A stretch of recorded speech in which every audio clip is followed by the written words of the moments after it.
ساری دنیا کو معلوم ہے کہ اس جنگ میں صحیح کون ہے اور غلط کون ہے. ساری دنیا کو 2 اور 2 4 کی طرح معلوم ہے یہ بات. ان دنیا کی وہ عظیم طاقتیں جو صبح و شام ہمیں تہذیب سکھاتی ہیں, ہمیں دہشت گرد کہتے ہیں, ہمیں دنیا کا امن خراب کرنے والا کہتے ہیں, بار بار ہمیں تانا دیتے ہیں کہ اسلام تلوار سے پھیلا ہے, بار بار ہمیں دہشت گرد. آپ 40-50 سالوں کی تاریخ اٹھا کے دیکھو, آپ کو پتہ چلے گا کہ یہ بڑی طاقتیں کیسے دنیا کی آنکھوں میں دھول جھونکنے کی کوشش کرتی ہیں. اتنا زبردست طریقے سے جھوٹ بولا جاتا ہے, اتنا زبردست, اور ایسا پروپیگنڈا کیا جاتا ہے کہ لوگ اس جھوٹ کو سچ سمجھنا شروع کر دیتے ہیں. نبی صلی اللہ علیہ وسلم نے فرمایا تمہاری یہود سے لڑائی ہوگی, جہاد ہوگا. یہاں تک کہ کوئی یہودی اگر پتھر کے پیچھے چھپے گا تو پتھر کہے گا کہ اے مسلمان یہ یہودی ہے, اس کو قتل کر دے, یہ میرے پیچھے چھپا ہوا ہے. ہر درخت بھی گواہی دے گا, ہر پتھر بھی گواہی دے گا, الا الغرقد, سوائے غرقد درخت کے. یہودیوں کو کوئی مقدس درخت ہے جو اسرائیل میں بہت زیادہ لگاتے بھی ہیں یہ لوگ. نبی صلی اللہ علیہ وسلم نے جب یہ بات ارشاد فرمائی تو اس وقت مسلمانوں کی یہودیوں سے ایسی کسی لڑائی کا تصور بھی نہیں تھا.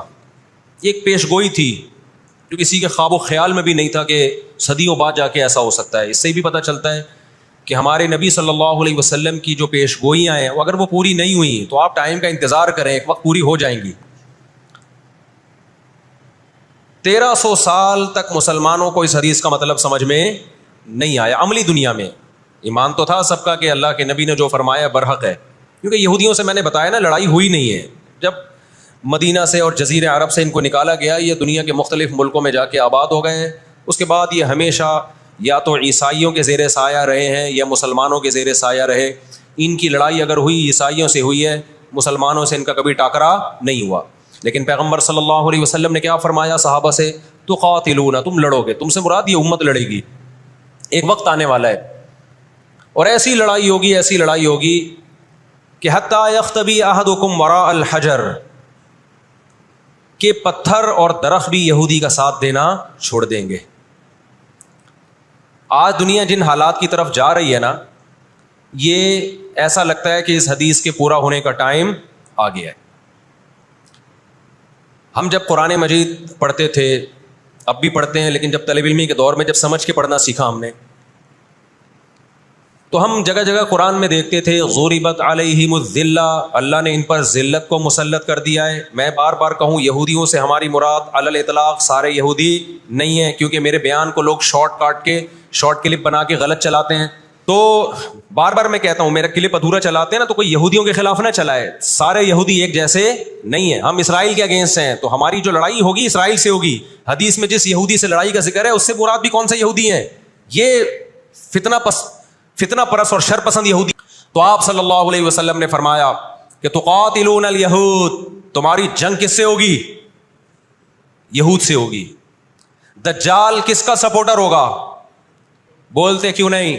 ابھی تو دجال آیا نہیں ہے اور آپ نے بولنا چھوڑ دیا ہے. جب آئے گا تو پھر تو اچھوں کی بولتی بند ہو جائے گی. کس کا سپورٹر ہوگا وہ؟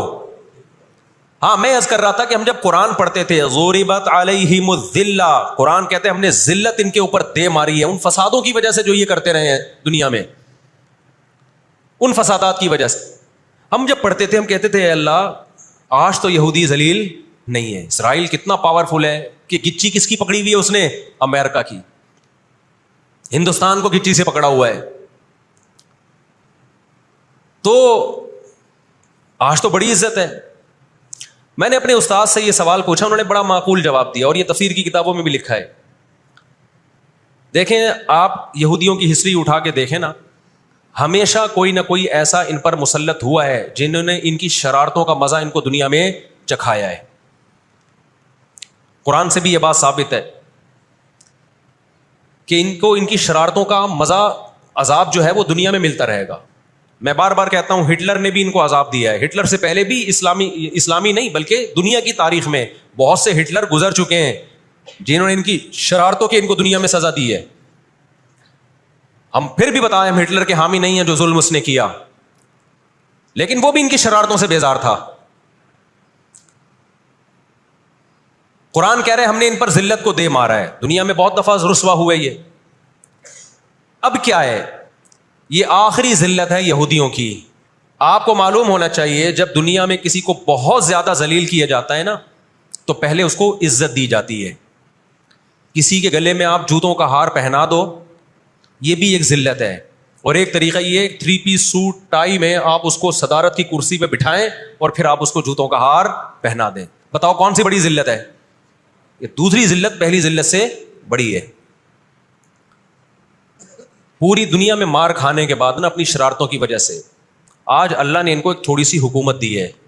ایک چھوٹا سا کنٹری, آپ اگر اسرائیل کو نقشے میں دیکھیں گے تو کراچی بھی بڑا ہے اسرائیل سے. اتنا چھوٹا ملک, اتنا چھوٹا ملک, اور تعداد بھی بہت تھوڑی. اللہ نے انہیں کچھ وقت پنپنے دیا ہے. اللہ نے کہا ٹھیک ہے, تم دنیا تمہاری آخری شرارت دیکھ لے, اس کے بعد جو میری طرف سے تم پہ مار پڑنے والی ہے اس کے بعد قیامت تک تم دوبارہ اٹھنے کے قابل نہیں رہو. یہ آخری ذلت کا انتظام ہو رہا ہے یہود کا. اور جو فائنل میچ ہوتا ہے نا وہ شاندار ہی ہوتا ہے. کیا خیال ہے؟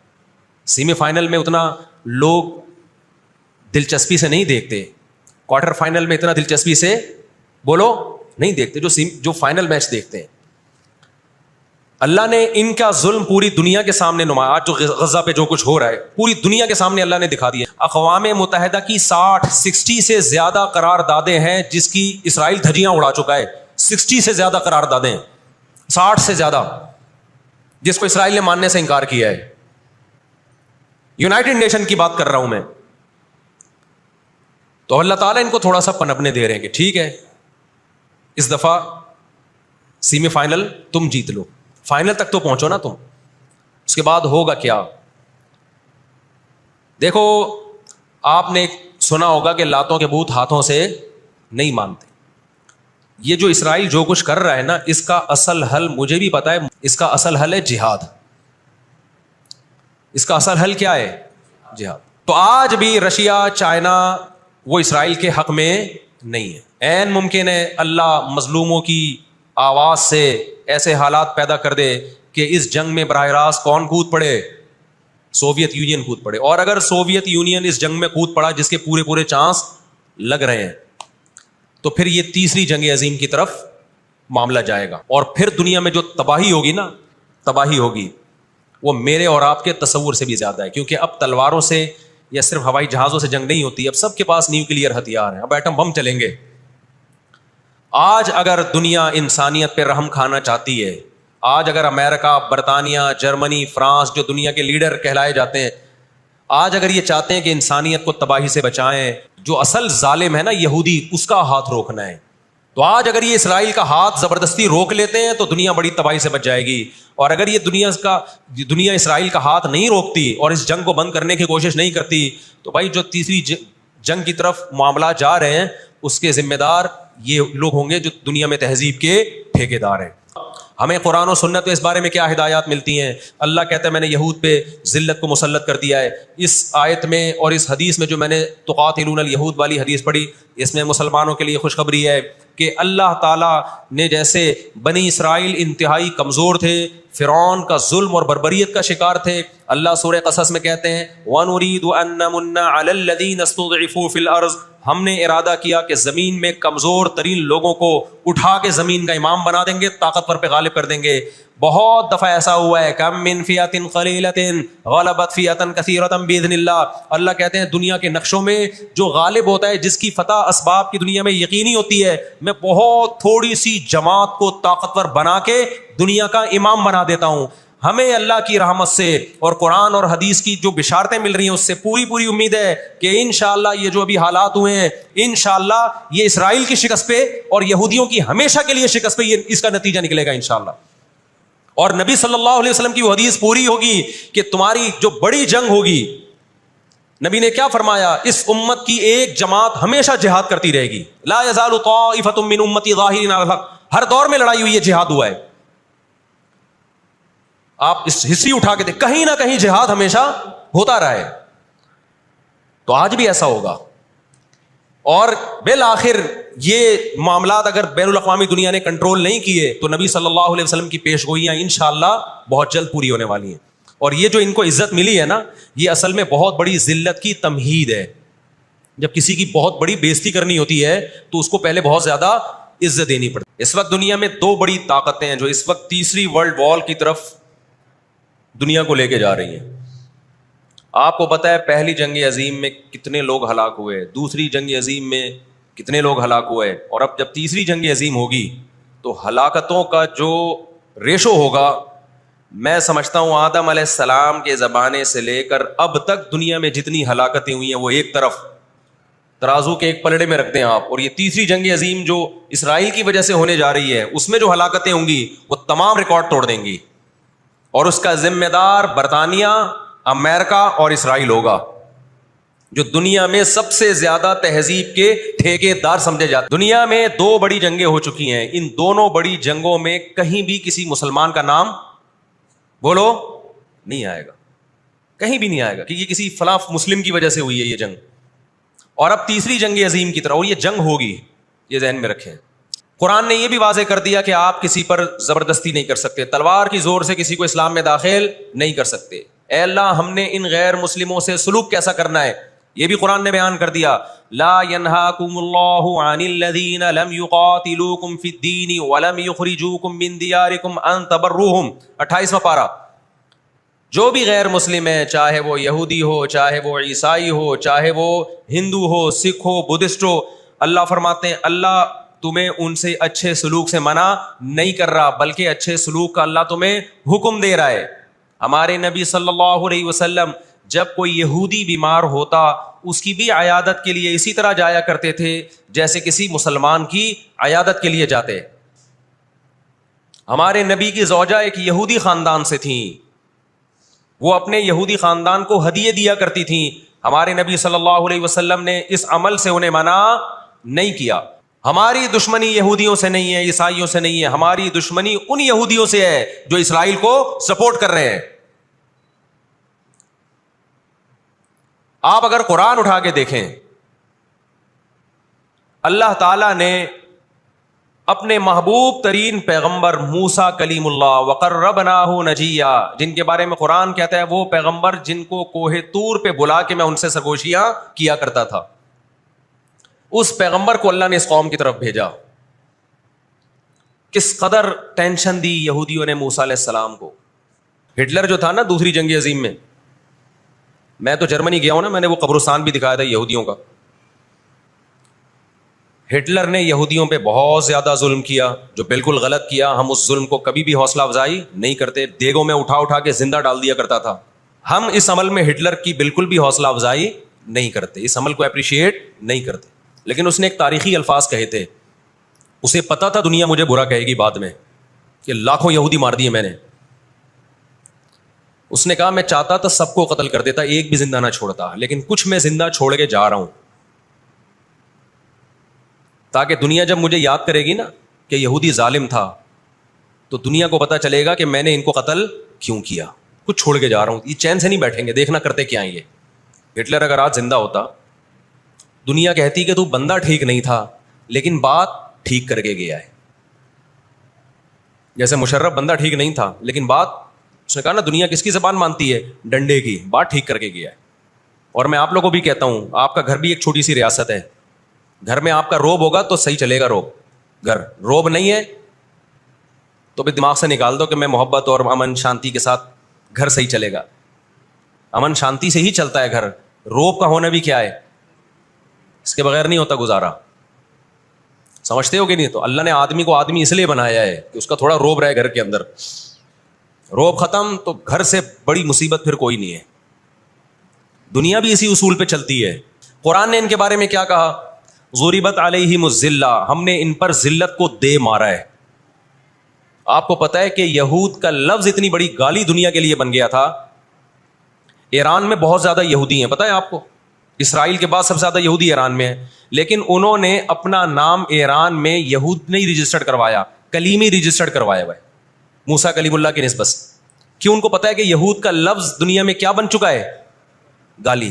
شرم آئے گی کسی کو بتاتے ہوئے کہ میں یہودی ہوں, اس لیے ایران میں انہوں نے اپنے آپ کو رجسٹرڈ کس نام سے کروایا ہے, کلیمی کہتے ہیں ان کو. میں مانتا ہوں سارے یہودی ایسے نہیں ہوتے, میں نے پہلے وضاحت کر دی, ہمیں یہودیوں سے دشمنی نہیں ہے, کیونکہ قرآن جہاں یہودیوں کی برائی بیان کرتا ہے وہاں قرآن یہ بھی کہتا ہے لیسوا سواء, سارے ایک جیسے نہیں ہیں. قرآن اعتدال سے بات کرتا ہے، سارے جیسے نہیں ہے، لیکن جتنا شر اور فساد اس قوم میں ہے قرآن کہتا ہے کہ اتنا دنیا میں کسی اور قوم میں نہیں ہے. لَتَجِدَنَّ أَشَدَّ النَّاسِ عَدَاوَةً لِلَّذِينَ آمَنُوا الْيَهُودَ، اللہ کہتے ہیں تو مسلمانوں کا سب سے بڑا دشمن، دنیا کی جتنی قومیں ہیں ان میں سب سے بڑا دشمن کس کو پاؤ گے؟ یہود کو پاؤ گے. اس کے بعد مشرکین کو پاؤ گے، اور اسلام کے سب سے زیادہ قریب تم کس کو پاؤ گے؟ نصارہ کو، عیسائیوں کو پاؤ گے. آج امریکہ اسرائیل کو غلط کہہ کے بھی کس کا ساتھ دیتا ہے؟ مجھے یاد ہے چند سال پہلے امریکی صدر نے بیان دیا تھا اسرائیل نے یہ غلط کیا ہے، یونائٹڈ نیشن کے لاء کی پابندی نہیں کی ہے، لیکن ہم پھر بھی کس کے ساتھ ہیں؟ پورے الفاظ بتا رہا ہوں میں، پھر بھی ہم کس کے ساتھ ہیں؟ مانتے ہوئے. اس کو پتا ہے، وہ اس کی مثال وہ 50-50 میں ایک آیا کرتا تھا نا، 50-50 میں ایک کلپ وائرل ہوا ہے کہ کمنٹری ہو رہی ہے کہ سلیم اللہ بہت اچھا کھیل رہا ہے اور کلیم اللہ تو کھیل ہی نہیں رہا. اب لوگ جو کمنٹری کرنے والا ہے اس سے کہہ رہے ہیں بھائی یا تو کھیل ہی نہیں رہا، وہ جو تماشائی تھے وہ چھوڑ کے جانے لگے تو غلط کمنٹری کر رہا ہے. اس نے کہا تم جہنم میں چلے جاؤ لیکن کھیل یہی صحیح رہا ہے، بھلے تم جاؤ. وہ انہوں نے کہا ہم گھر جا رہے ہیں، انہوں نے کہا تم گھر نہیں، تم جہنم میں جاؤ، لیکن یہی سلیم اللہ بہترین کھیل رہا ہے. پھر دکھایا کہ پیچھے بندوق رکھی ہوئی ہے کسی نے. تو اس وقت امریکہ کو گچی سے کس نے پکڑا ہوا ہے؟ طاقت امریکہ کے پاس زیادہ ہے، سازشیں کس کے پاس زیادہ ہیں؟ اسرائیل کے پاس ہے.